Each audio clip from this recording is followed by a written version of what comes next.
Igreja com paz do Senhor, amém? Coloque sobre os seus pés, por favor. Estenda suas mãos. Senhor, meu Deus, meu Pai, Senhor, estamos aqui, Senhor, na Tua presença, Pai. Senhor, que o Senhor venha entregar, Pai, conforme o Senhor está, Senhor, no seu coração, Pai. Que pessoas aqui, Senhor, venham sair, Senhor, abraçada, Pai, renovada, Pai, com a Tua palavra, Senhor, com os louvores, Pai. Em nome do Senhor Jesus, Pai, que pessoas venham sair consoladas, Pai, e cheias do Espírito Santo, Pai. Assim já te peço, Senhor, em nome do Senhor Jesus, Pai. Amém.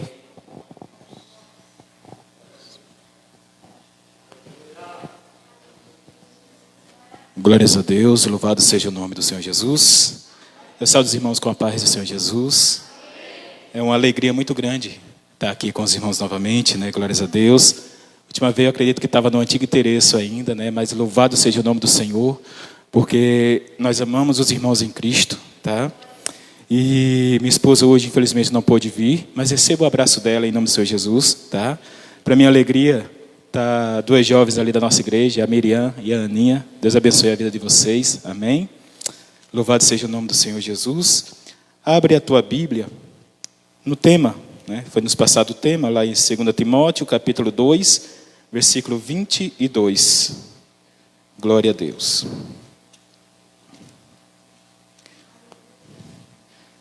Louvado seja o Senhor. 2 Timóteo, capítulo 2, versículo 22.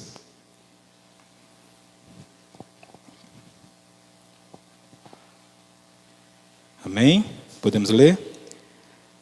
Foge também das paixões da mocidade e segue a justiça, a fé, o amor e a paz com os que com o coração puro invocam o Senhor. Pode sentar-se em nome do Senhor Jesus. Amados, que geração que nós estamos vivendo, né? Que tempo difícil que nós estamos vivendo. Nós temos ouvido isso da boca de muitos homens de Deus. Que tempos difíceis que nós vivemos. Isso é evidente, isso é claro. Porque muitas coisas nesses últimos tempos têm nos sobrevindo. E a grande questão é: qual a nossa atitude diante de tudo isso que nós estamos passando? O que essa geração vai fazer? O que essa geração vai produzir diante de tudo isso? Qual será o resultado para esta geração ou desta geração no meio de tudo isto? Isso tem preocupado você? Isso tem feito você pensar: Senhor, qual é o meu papel no meio desta geração? Estamos em um culto dirigido pelos jovens. E eu louvo a Deus pela vida de cada jovem desta igreja, porque eu conheço, eu sei que eles aqui, pela graça de Deus, eles são instruídos na palavra. É evidentemente que precisam, cada dia precisam mais se encher, precisam mais conhecer a palavra de Deus. E não há um evangelho para jovem e outro para adultos. O evangelho é um para todos. Irmãos, e essa geração é uma geração fraca quando se trata de palavra de Deus. É uma geração que não tem consumido, que não tem se alimentado da palavra de Deus. O entretenimento toma conta. Outras práticas tomam conta. E nós lamentamos por isso. Onde estão os Paulos desta geração que pegam um jovem e ali o instrui, o disciplina na palavra de Deus? As cartas a Timóteo foi escrito pelo apóstolo Paulo. E Timóteo era um jovem pastor em Éfeso, na cidade de Éfeso. E Paulo toma sobre si a responsabilidade de instruir aquele jovem pastor como ele deveria. Porque é um dever, é uma responsabilidade. De como ele iria ali instruir a sua igreja. De como ele ia levar a sua igreja adiante. E nesse contexto aqui do capítulo 2, a partir do 14, Paulo vai dar instruções para que ele fuja de falatórios profanos, ele fuja dessas práticas, ele fuja disso, porque isso não traz bem nenhum. O propósito de Paulo é fazer com que Timóteo esteja firmado em uma coisa: pregar e viver a palavra de Deus. Instruir o povo a palavra de Deus. Porque sem palavra, sem conhecimento de Deus, o povo é destruído. Sem conhecimento de Deus, o povo perece. Irmãos, e no meio de tudo isso que nós estamos vivendo, no meio dessa geração que nós estamos vivendo, quantos não têm perecido na fé? Quantos não têm abandonado a fé porque têm olhado para o mundo, têm olhado para as questões do mundo? E se você olhar para o mundo, você vai desistir. Se você olhar para você, você vai desistir. Se você olhar para outro homem, você vai desistir. É por isso que o salmista diz: eu elevo os meus olhos para os montes, de onde me vem o socorro? O meu socorro vem do Senhor que fez os céus e a terra. Só tem um para quem você vai olhar e não vai cair, e você vai ficar de pé, e o seu nome é Jesus Cristo, Rei dos reis e Senhor dos senhores. Paulo instrui Timóteo, e essa não é a primeira vez que ele ordena a Timóteo a fugir de alguma coisa. Na primeira epístola a Timóteo, capítulo 6, versículo 11, ele vai dizer assim: mas tu, ó homem de Deus, foge destas coisas e segue a justiça, a piedade, a fé, o amor, a paciência e a mansidão. Aqui no caso ele está falando da doutrina, está falando de falsos mestres, está falando das mentiras introduzidas na igreja de Cristo. E ele diz: você tem que se cuidar contra isso, você tem que ser diferente. Irmãos, às vezes eu pergunto para Deus: Senhor, eu estou nessa geração, e qual é o meu papel nessa geração? Qual será o meu legado para quem é mais novo que eu, para quem é mais jovem que eu? O que será que eu estou ensinando para essa garotada? O que será que eu estou passando para eles? Não apenas no falar, porque é fácil, é relativamente fácil a gente chegar aqui no púlpito de frente a você com o microfone na mão e falar. Mas quando eu saio daqui, o jovem que me vê na rua, como é que ele me vê? Então são coisas que eu tenho pensado no meio a tudo isso que está acontecendo no mundo. E aqui no tema Paulo diz: foge também das paixões da mocidade. Só que tem um porém. A tentação para essas paixões não é exclusividade dos jovens. Todos nós somos tentados em nossas paixões, porque é da carne. E sabe o que significa paixão? Paixão é um sentimento intenso que possui a capacidade de alterar o comportamento e a personalidade. Tudo aquilo que você segue de tal forma, que você consome de tal forma, que começa a transformar você, que começa a mudar seu comportamento, começa a mudar sua personalidade, isso é uma paixão na sua vida. E Paulo diz: foge dessas paixões. Eu estou orando, mas não é só oração, é fugir. Porque é questão de atitude, é uma atitude extrema, foge. Irmãos, para o mundo fugir é comparado a covardia. Se um jovem desses hoje é tentado por uma menina e ele diz: não, eu sou servo de Deus, eu vou fugir disso, o mundo vai olhar para ele e vai dizer: é um covarde. Na linguagem do mundo é um mariquinhas. Mas ele sabe quem ele é um chamado de Deus, ele é um escolhido do Senhor. Então ele preserva isso em seu coração, ele ouve os conselhos dos mais velhos, porque eu vejo em Timóteo uma coisa maravilhosa: um coração aberto para ouvir conselhos. Jovem, não ache que você vai muito longe sem ouvir o conselho dos teus pais, o conselho do teu pastor, o conselho daquele que tem mais experiência do que você. Não despreze os conselhos, não despreze as instruções. Antes ore pela vida deles, para que cada dia Deus conceda sabedoria, para que cada dia eles possam edificar você na presença de Deus. Porque aí sim, o teu caminho será próspero. E quando eu falo de prosperidade, eu não estou falando só em ter coisas, eu estou falando da prosperidade bíblica. Você completamente feliz com Cristo, você completamente feliz com aquilo que Deus coloca em suas mãos. Foge dessas paixões. Foge dessas paixões. Fugir significa deixar, retirar-se, abandonar. É uma atitude. Deus não vai fazer aquilo que você precisa tomar atitude, que você precisa abandonar, que você precisa deixar. Já está instruído a fazer isso. É evidentemente que Ele vai te ajudar, Ele sempre está conosco. Nós já ouvimos aqui isso, Ele está conosco, o Espírito Santo está conosco. Nós ouvimos isso aqui. E Ele vai te auxiliar, Ele vai te ajudar. Nós sabemos as lutas. Nós sabemos a dificuldade. Nós, com a idade mais do que vocês, nós temos as nossas dificuldades. Vocês têm a de vocês, como jovens. Cada um de nós tem uma luta travada todos os dias.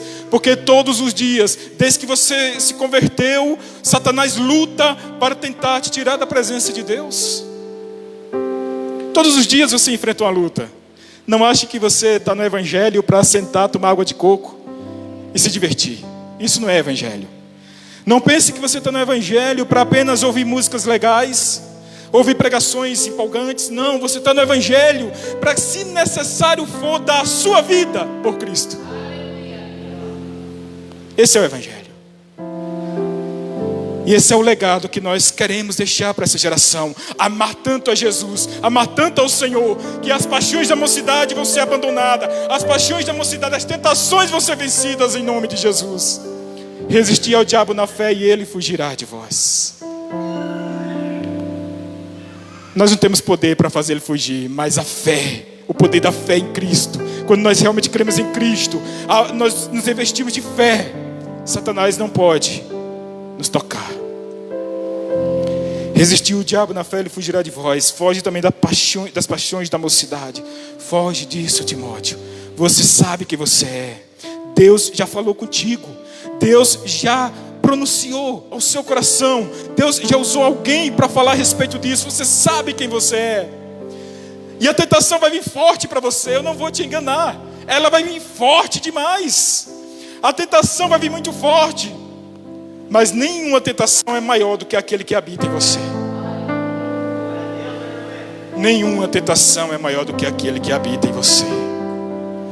Vamos ver um bom exemplo de alguém, e eu não posso deixar de citar esse irmão aqui, irmão José lá do Egito. Vamos citar ele, um bom exemplo de alguém que fugiu da tentação. Vamos lá, se você quiser, puder ir comigo, vamos lá em Gênesis 39, glórias a Deus. Nós sabemos a história de José, que foi levado ao Egito, tudo dentro de um plano de Deus, tudo dentro da vontade de Deus, para que o nome do Senhor fosse glorificado naquela nação. O servo do Senhor vai glorificar ao Senhor onde quer que ele esteja. E você, como jovem, vai glorificar o Senhor onde quer que você esteja. Onde quer que você vá, você vai glorificar o teu Deus. Aqui nós lemos no capítulo 39 que José estava na casa de Potifar. Potifar tinha um grande respeito, uma grande admiração. Potifar tinha ali confiança em José, colocou sobre tudo em sua casa ali no governo de José. Só que no versículo 7 do capítulo 39, diz assim: e aconteceu depois dessas coisas, que a mulher do seu senhor pôs os olhos em José e disse: deita-te comigo. Proposta. Primeira tática de Satanás, proposta. Ele vai vir com uma proposta. Ele vai vir com algo interessante, algo que aos olhos, algo que para a carne é bom, algo que é maravilhoso. Essa mulher não era mulher de qualquer um, não, era mulher de Potifar. Então, supostamente, era uma mulher de aparência. Era uma mulher nova, uma mulher de aparência, uma mulher tentadora. Então, o que acontece? A proposta é: deita-te comigo. Se José não soubesse quem ele era, é agora mesmo. Opa, estou longe de casa, ninguém vai saber. O meu Senhor não está em casa. Os homens, a Bíblia diz que os homens também não estavam ali. Os homens da casa não estavam ali. Aí José analisa e diz: não tem ninguém por perto, mas eu conheço um Deus cujos olhos são como chamas de fogo, e os seus olhos estão em todos os lugares. Ele sabe tudo, e se eu fizer isso aqui, eu sei que eu vou estar desagradando a Ele. Proposta. O diabo vai vir com proposta para você. Fique esperto. O diabo vai vir com proposta. Não estou falando só para o jovem, para todos nós. O diabo vai vir com propostas para você. Versículo 8. Porém ele recusou e disse à mulher do seu senhor: eis que o meu senhor não sabe do que há em casa comigo, e entregou em minha mão tudo o que tem. Ninguém é maior do que eu nesta casa, e nenhuma coisa me vedou senão a ti, porquanto tu és sua mulher. Pois como eu faria tamanha maldade e pecaria contra Deus? O diabo veio com a proposta, o servo de Deus vai com a recusa. Recuso. Não quero. Eu não quero. Minha carne quer, mas eu não. Porque, irmãos, vamos ser sinceros, a carne pede, a carne grita. A nossa natureza caída, ela geme pelo pecado, ela anseia pelo pecado. Mas a Bíblia diz, andai no Espírito, vivei no Espírito. E não façais as concupiscências da carne. Aí José diz, olha, meu Senhor entregou tudo, mas você não, você é dele. Você é exclusiva dele, né? Então, por que eu faria tamanha maldade e pecaria contra Deus? Você vê que Deus na vida de José era maior que tudo. Por que eu pecaria contra Deus? Então, proposta, nós vimos no versículo 7, a recusa, no versículo 8. No versículo 10, e aconteceu que falando ela cada dia a José, e não lhe dando ouvidos para deitar-se com ela e estar com ela, sucedeu que um certo dia ele veio à casa para fazer seu serviço, e nenhum dos homens da casa estava ali. Insistência, o diabo é persistente. Todos os dias estava lá, tentando José, todos os dias estava lá. Todos os dias. Não acho que o diabo te dá trégua não, viu? Todos os dias ele está maquinando algo para te derrubar. No meio dessa geração, nós temos vivido isso, nós sabemos disso. Tem sido uma geração que tem sido bombardeada por coisas malignas. Tem sido uma geração que tem sido bombardeada. E por estar fraco na fé, por estar fraco na palavra, por não conhecer o Deus da Bíblia, muitos acabam cedendo. Por não conhecer o Deus da Bíblia. Por não conhecer o Deus verdadeiro. Ah, mas eu conheço Jesus, eu até sirvo Ele. Irmãos, às vezes a gente acha que conhece, mas às vezes a gente está tão distante. E isso eu preciso analisar a minha vida. Você precisa analisar a sua. O quanto eu estou diante de Deus. Como eu estou diante do Senhor. Tem gente que pergunta, você está feliz com Jesus? É impossível estar com Jesus e não estar feliz. A pergunta é, Jesus está feliz comigo? Aquilo que eu tenho feito tem agradado ao Senhor? Os meus caminhos têm sido os caminhos que o Senhor quer que eu ande? As minhas decisões têm sido pautadas na palavra de Deus? Ou será que Jesus é segundo plano na minha vida? Eu vou fazer minha parte? Se Jesus fosse segundo plano na vida de José, ele tinha se deitado com a mulher de Potifar, né? Mas não, Deus era o primeiro na vida de José. Então persistência, o diabo vai persistir. Vimos proposta, recusa, persistência. O diabo persiste, mas José continua recusando e não lhe dando ele ouvidos. Não lhe dando ele ouvidos. Ignore. Ignorar também é uma forma de lutar. Lute, ignore as astutas ciladas de Satanás contra a tua vida. E nenhum dos homens da casa estava ali. E ela lhe pegou pela sua roupa, dizendo, deita-te comigo. E ele deixou a sua roupa na mão dela, e fugiu e saiu para fora. Versículo 12, oportunidade para o mal. Ali o mal viu a oportunidade. Ele está perto aqui, né? Segurou. José correu, fugiu. E aí a roupa ficou na mão da mulher. E agora? Oportunidade para o mal. Cuidado com as oportunidades que você dá. Muitas vezes nós damos muita oportunidade, muita brecha para o mal. Muitas vezes nós não vigiamos como deveríamos vigiar.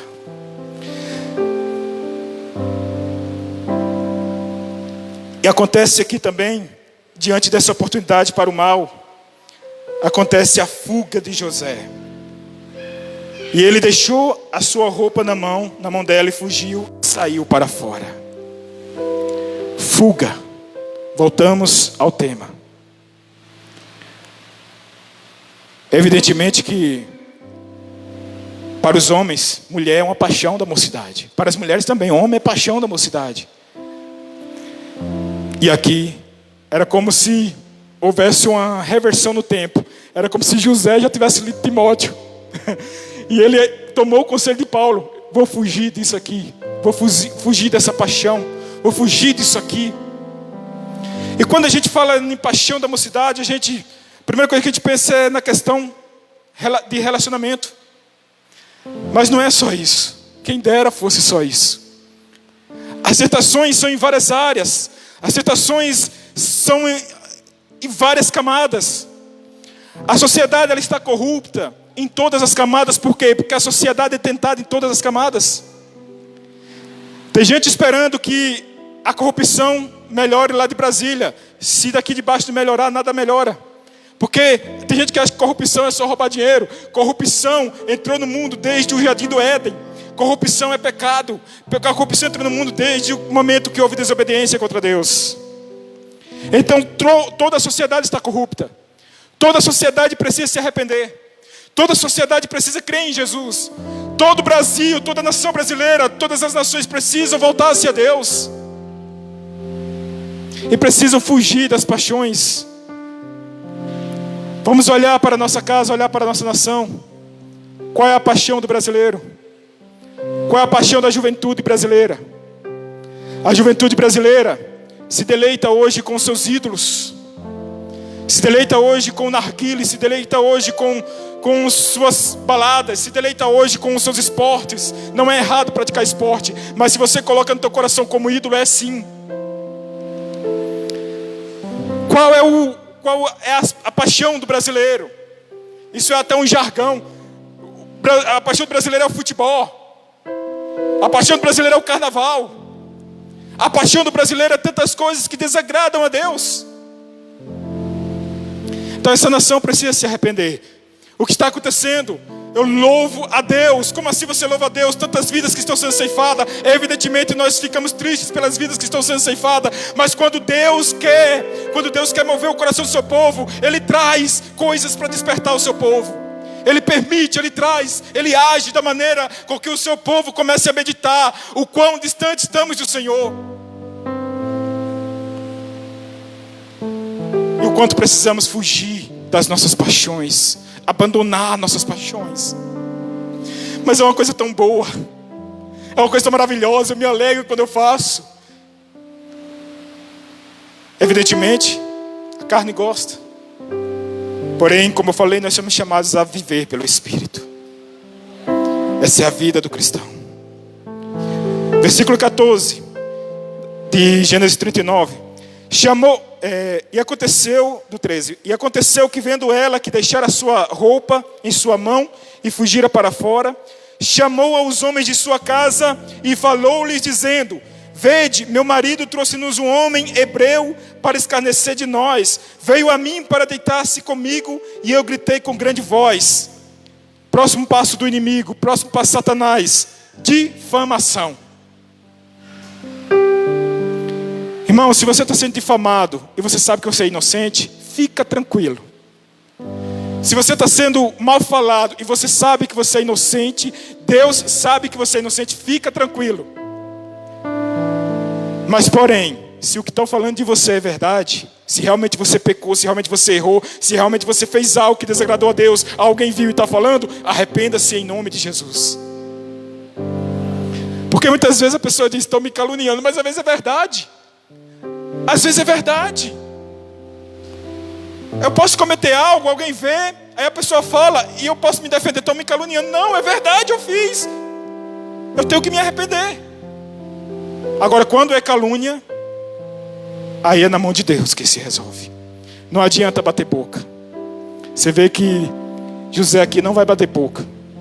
Simplesmente ele vai sofrer as penas do ocorrido, sabendo que era inocente, confiando em Deus, sabendo que Deus tinha um propósito na sua vida, porque já tinha mostrado lá atrás. Quando Deus dava a ele sonhos, ele já sabia o propósito de Deus na sua vida.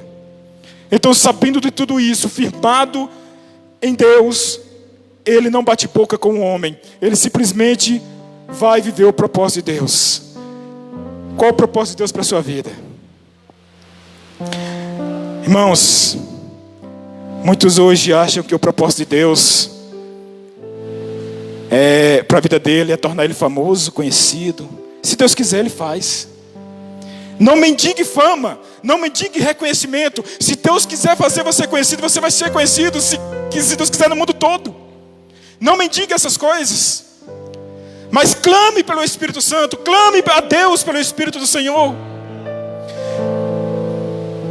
Clama a Deus pelo Espírito do Senhor, porque quando o Espírito Santo está na vida do homem, ele vai ter poder, ele vai ter maturidade para fugir das paixões da mocidade. Sansão, a gente deu um exemplo positivo e agora vamos dar um exemplo negativo.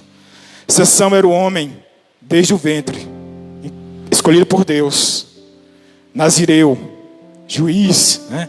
E ali escolhido por Deus, Deus tinha traçado. Mas quantas vezes aquele homem veio a desobedecer a Deus? E quantas consequências, até na hora da sua morte, consequências devido a escolhas mal feitas. Devido a escolhas mal feitas. Só que Deus é tão misericordioso, Deus é tão bom, que tanto com José, que foi obediente, Deus cumpriu o propósito, quanto também com Sansão, Deus cumpriu o propósito. Só que não escolha passar aperreio, como a gente diz na Paraíba. Não escolha passar perrengue. Sirva a Deus, assim como José serviu. Sirva a Deus, assim como Estevão serviu. Eu me alegro com a vida de Estevão. Que exemplo de jovem. Que exemplo de jovem Estevão. Morrendo, sendo apedrejado, ele diz: não lhes impute esse pecado. E eu sempre falo de Estevão na maioria das pregações, porque é um exemplo maravilhoso. Eu vejo Estevão como o primeiro homem que imitou Jesus Cristo no falar. Quando Jesus morria na cruz: Pai, não lhes imputes esse pecado, eles não sabem o que fazem. Estevão sendo apedrejado: Senhor, não lhes imputes esse pecado. Você quer exemplo de jovem? A Bíblia está cheia. Não há desculpa. Não há desculpa. Mas nessa geração, irmãos, nós precisamos nos levantar como Paulo para acudir essa geração. Evidentemente que chegar no nível de Paulo, né, eu louvo a Deus pela vida do nosso irmão Paulo, é bem difícil nos dias de hoje. Mas vamos fazer o possível para que essa geração seja uma geração santificada por Cristo. Seja uma geração que ame a Deus verdadeiramente. Seja uma geração que nós vamos colher os frutos dessa geração. Por isso que eu digo, eu me alegro quando eu venho aqui, porque eu vejo que frutos estão sendo colhidos.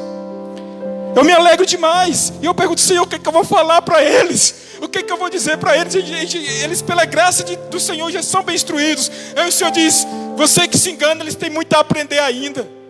Eles têm muito ainda a ser edificado. Então abre a tua boca e fala. E pela graça de Deus, uma coisa é certa. No começo do culto aqui foi falado muito do Espírito Santo. E sem o Espírito Santo você não vai vencer. Jovens, 3 séculos atrás, acho que 3 séculos atrás, se juntaram em oração às quartas-feiras. Pediram ao pastor permissão, isso lá na Nova Inglaterra, para juntar-se em oração toda noite ali naquela igreja. E eles oravam e não pediam namoradas, não pediam roupas novas, não pediam nada. Eles pediam uma coisa apenas: enche-nos com o teu Espírito. Enche-nos com o teu Espírito. Enche-nos com o teu Espírito. Enche-nos com o teu Espírito. Uma certa noite Deus diz: eu vou encher. E quando Deus resolveu encher, aqueles jovens abalaram aquela nação no poder da palavra de Deus. Eles se levantavam, pregavam a verdade. Eles não estavam nem aí se tinha diversão, se tinha entretenimento. Eles queriam apenas mostrar quem Jesus era. Ficaram conhecidos até hoje. Até hoje o mundo fala deles. Mas eu quero dizer uma coisa para você: se Deus te fazer conhecido, faça o nome de Jesus mais conhecido do que o seu. Não adianta nada você ser colocado no pedestal e deixar Jesus fora do trono do teu coração. Nós temos vivido uma geração que tem amado os pedestais, tem amado os altares de si próprio. Não adianta. Isso é uma paixão também. A pior paixão que pode haver. A pior paixão que pode haver é do homem por ele mesmo. Quando o homem ama a si mesmo e não ama a Deus, essa é a pior idolatria que pode ter. Você acha que satanista é idólatra? É. Mas a pior idolatria, eles adoram Satanás, mas a pior idolatria é quando você adora você mesmo. Quando você quer parte da glória de Deus para você. Porque a Bíblia diz que Deus não divide a sua glória com ninguém. Então quando você tem uma paixão demasiada por você mesmo, você também não está fugindo disso, das paixões da mocidade. Você está sendo alguém egoísta, que só pensa em você. E isso é muito propício para a mocidade. Isso é muito propício para a juventude. Por quê? Porque a mídia está aí, doutrinando nossos jovens, doutrinando nossa mocidade. Hoje em dia, a pessoa pode ter o defeito moral que tiver, mas se ela tiver um corpo bonito, ela é top. Então todo mundo corre para onde? É errado fazer academia? Não é errado, irmão. Mas qual o propósito? O que é que você quer? É para a saúde? Maravilha, beleza, faça mesmo. Mas você quer para quê? Para atrair os olhos dos outros? Para tentar outra vida? Fazer outra vida pecar? Hoje em dia as paixões da mocidade são afloradas pelas mídias. No meio de tudo que se produz de mídia, 99,9% é contra você, contra a sua vida cristã. É contra a sua comunhão com Deus. 99,9% das mídias para jovens é contra a comunhão do jovem com Deus. E você precisa fugir disso. Você precisa selecionar o que você ouve. Você precisa selecionar o que você assiste. Todos nós, jovens, adultos, crianças. Meu Deus, as crianças de hoje são os jovens de amanhã, serão os adultos de logo depois. E é o que eu tenho visto de criança sendo doutrinado pelo YouTube. Misericórdia. Não pode. Você é adulto, você é pai, você é mãe. Você é chamado, você é obreiro, né? Você é chamado para ser como Paulo. Abraça o jovem. Eu vou caminhar com você, vou andar com você, vou te ensinar.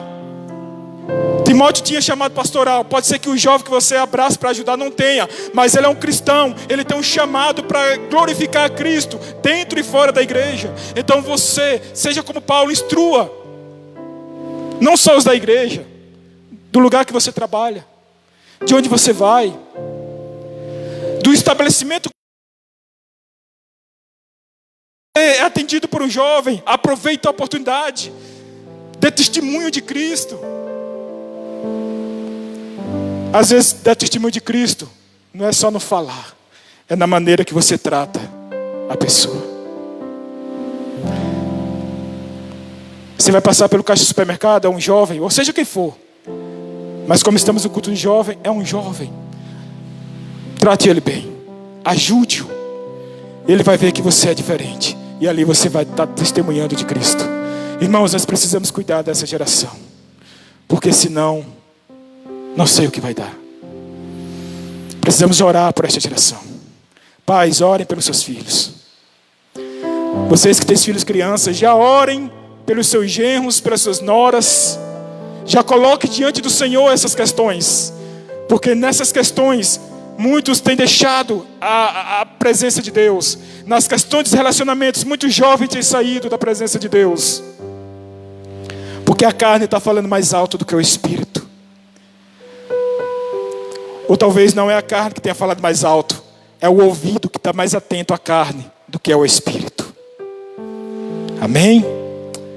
Vamos ficar de pé em nome do Senhor Jesus. Você jovem, como você imagina a sua vida daqui a alguns anos? Quem sabe você tem um chamado pastoral. Quem sabe você tem um chamado para servir em outra área da igreja. Quem sabe o teu coração queima quando você ouve Deus falar e você diz: olha, eu quero fazer isso, Deus. Deus, sem isso a minha vida não tem sentido. Tem muito jovem aqui que o chamado realmente é pregar a palavra. Ele diz: eu me sinto feliz em pregar a palavra, o joelho treme, a barriga esfria, mas eu quero viver a minha vida pregando a palavra. Mas muitas vezes ele tem abandonado isso por outras questões. Mas eu digo para você: deixa Deus reavivar esse desejo em você. Outro: não, meu desejo é louvar, eu quero estar entregando louvor a Deus, quero estar ali com os irmãos em comunhão, adorando a Deus, cantando, louvando ao Senhor. E muitas vezes as tentações têm falado mais alto, você tem dado ouvidos mais às tentações, você tem abandonado esse dom. Mas o Senhor reaviva esse dom na sua vida. Nós adultos também, pela nossa correria, nós adultos também, pelas nossas responsabilidades, decisões a serem tomadas, muitas vezes nós sabemos que devemos fazer algo, sabemos que Deus já falou conosco que devemos fazer, mas muitas vezes nos falta coragem, nos falta atitude. E aí muitas vezes nós deixamos o tempo passar. Mas o nosso Senhor, nosso Deus, Ele não é limitado ao tempo. Ainda hoje Ele pode reavivar esse desejo em você. E você sairá daqui em nome de Jesus Cristo, com um desejo ardente de servir a Ele, com um desejo ardente de ler mais a palavra, de orar mais. Você quer estar com Ele, você quer ter comunhão com Ele, intimidade com Ele. E assim como você tem intimidade e comunhão com Ele, você quer que o teu irmão tenha, que o teu vizinho tenha, que o teu colega de trabalho tenha. Você vai orar por pessoas no poder do Evangelho, no poder da palavra. Ela que cura, liberta, salva. E nessa geração o que nós precisamos não é de estratégia governamental, não é de um plano de homens. Nós precisamos de uma coisa: a palavra sendo pregada nos púlpitos da igreja, a palavra sendo pregada nas ruas, a palavra sendo pregada nas casas, a palavra sendo pregada tem tempo e fora de tempo. Mas a palavra de Deus, aquela que confronta o pecado, aquela que diz arrependa-se, não apenas aquela que é o oba-oba, não, isso não. Nós já vivemos muito isso, nós já vivemos muito oba-oba.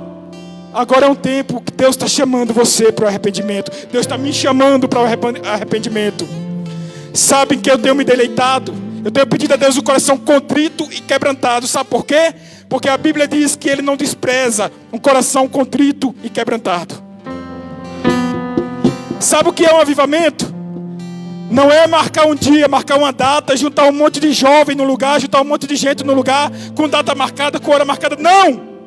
Um avivamento é o buscar no secreto. E quando Deus fazer, Ele fazer em público. Isso é um avivamento.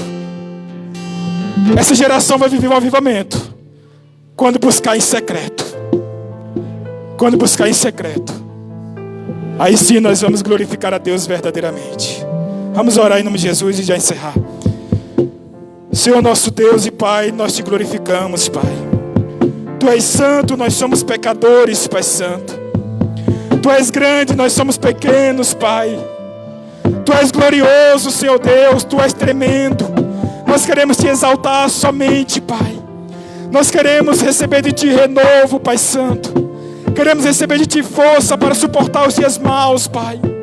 Queremos estar Te exaltando, Te glorificando, não só de lábios, mas com toda a nossa vida diante de Ti, Pai. Senhor Deus, a nação brasileira precisa arrepender-se, Senhor.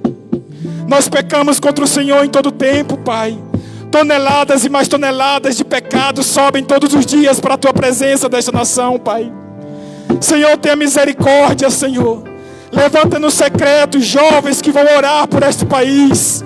Jovens que no secreto irão dar suas vidas por essa nação, em oração, em jejum, em busca por Ti, Deus. Aviva esses jovens, Pai. Oh, Senhor, nos faça andar, Senhor Deus, como chama ardente nessa terra, porque a Tua palavra diz que nós somos sal da terra e luz do mundo. Mas a igreja tem perdido a essência, Pai. Nós não somos mais como éramos há décadas atrás. Senhor, as coisas têm tomado o lugar do Senhor, Pai. Ah, Senhor Deus, a fama, Senhor Deus, a idolatria, tantas coisas têm tomado o Teu lugar. Mas nós pedimos nessa noite, vem Espírito Santo e faz uma limpeza de dentro para fora em nosso coração. Ah, Senhor, em nome de Jesus. Santifica a igreja brasileira, Pai. Aviva verdadeiramente, Senhor. Senhor, em nome de Jesus Cristo, abençoa, Senhor Deus, os pastores, abençoa os obreiros, Pai, que assim como Paulo instruiu Timóteo, nós possamos ser canal de bênção na vida dos jovens, em nome de Jesus, Pai, e que os jovens tenham um coração ardente por Ti, ardente por Tua palavra, ardente pela instrução. Ah, Senhor, esta geração precisa do Senhor, Pai, e o Senhor nos colocou nessa geração, Pai. Não nos deixe passar por esta geração sem deixar um legado que glorifique Teu nome, Pai.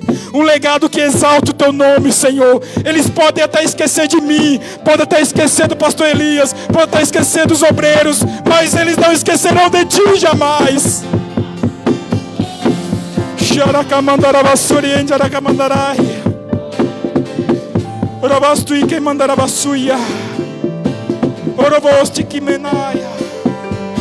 Romando ica masuri que mandarava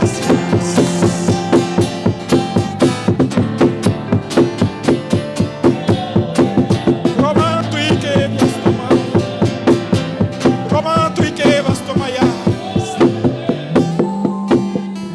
Ouça, jovens, você foi colocado nesse tempo para ser diferente dos demais. Você foi colocado nesse tempo para ser um sinal para esta geração que Deus é contigo, que o Senhor Jesus vive e reina para sempre. Não troca o teu chamado por nada. Não troca o teu chamado por nada.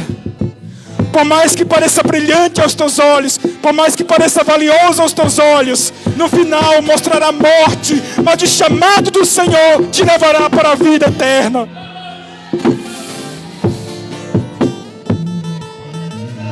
Glória a Deus, aleluia. Louvado seja Deus. Amém.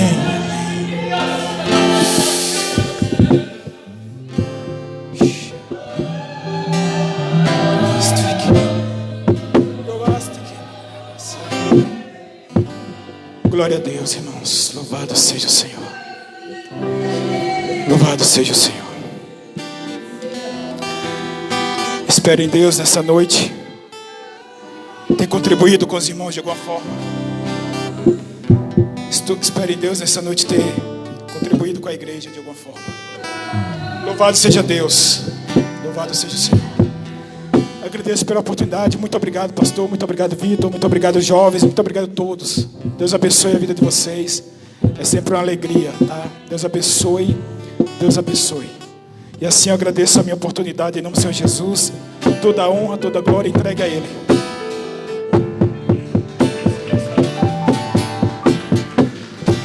Glória a Deus. Aleluia. As palmas são para o Senhor. Tem que ser mais forte. Tem que ser mais forte, porque é para o Senhor essas palmas. Aleluia. Glória a Deus. Aleluia. Aleluia. Deus é fiel. Gostaria de estar chamando o pastor Elias para estar dando os recados finais e a benção apostólica, amém? Glória a Deus, aleluia.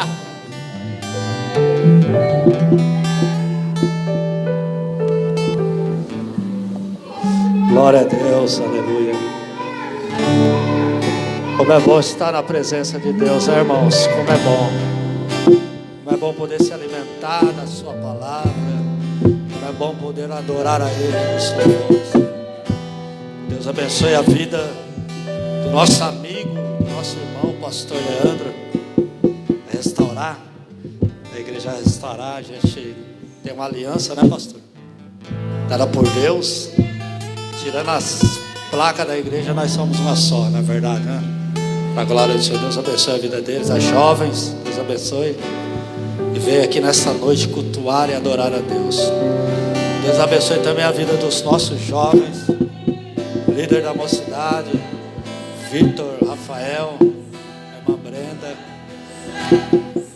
o diácono Vitor, Emanuel, regente, a Karine e de todos os jovens. Papai, mamãe, se você está orando pelo teu filho, continue orando mais ainda por ele.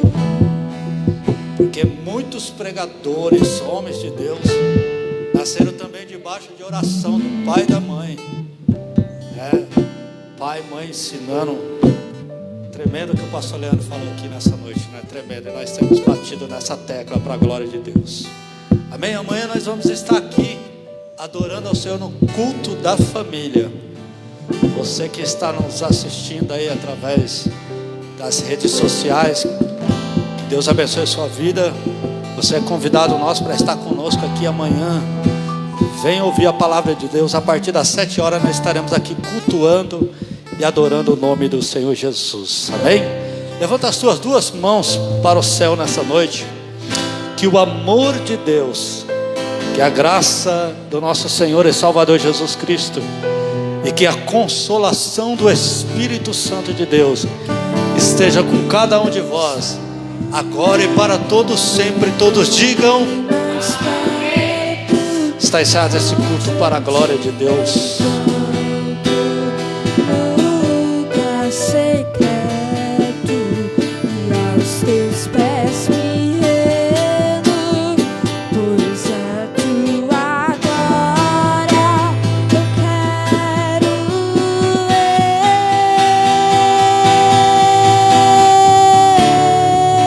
ver.